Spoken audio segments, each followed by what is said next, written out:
You've done the 3 walls. Now we would like to change the profile of the walls. Let's go to the plan. We've created this section. So here's the section. And the walls are rectangular. What we'd like to do is actually create a cross section that reflects what we actually meant to do in the hunting shelter, which is a sloped ceiling. Alright, so let's go back to the level 1 again and understand we're looking from the short side to the height side. The short is on the right hand side where we do have the wall. It's the back wall. So when we go here, that's what we have. Now I'd like to change the level of this marking from the top of the wall from 10 feet to be 8 foot from the top of the floor. So that gives me a reference point. And I like to work with annotation, detail line, and I like to work with construction line. So essentially I'm going to go from here, but what I would like to do is draw the other wall, and what I like to do is just offset it 8 inches. So I like to offset 8 inches that wall. There we go. Here it is. Now what I like to do is I like to create another top of the wall level that's at 12 feet. So I go to annotate, or I go to architecture. It's better because I want it to be 3D level. And I like to just make a level like this, and it stops it right about here. Alright. So I can extend it here if I want to, or come back here. So that one is 2D. I can make it into 3D if I wanted to, but right now it's 2-dimensional, which means it's on that cross section. Alright? So I'm fine with it for now. And I would like that to be 12 feet. So I'm going to zoom close and change that to 12 feet. Alright, so that essentially gave me another top of the wall over here. So now I'm going to sketch detail line from that intersection to that top of the wall, because that was from the top of the wall here to the top of the wall here is critical to me.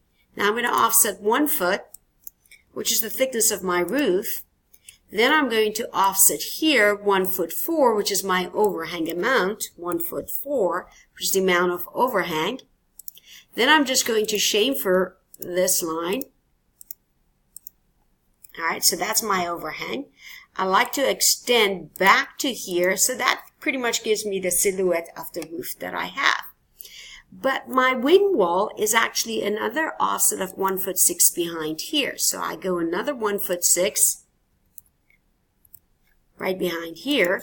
So that's really the level of my wing wall. So I'm going to extend it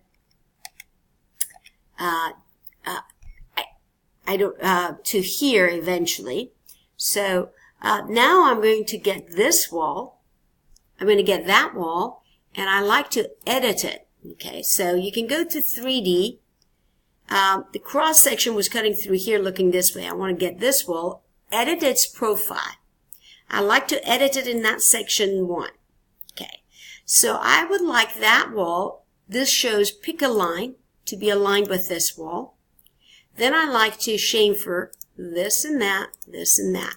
So just like the floor plan, it has to be an enclosed polyline, no leftover lines alone. So I'm going to take this one, delete it. It should be perfect.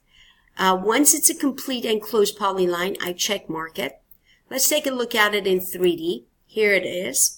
Alright, now I'm going to go to level 1, and I'm going to switch the direction of the section, looking the opposite direction. Alright, now, or rather than working from the cross section, I'm going to work from this elevation. Now, instead of working completely solid, I'm going to work with transparent wireframe. So when I wireframe it, I can see that line behind. So now I pick this wall, and I want to edit its profile. It gives me the pick line, so I have a polyline that's enclosed.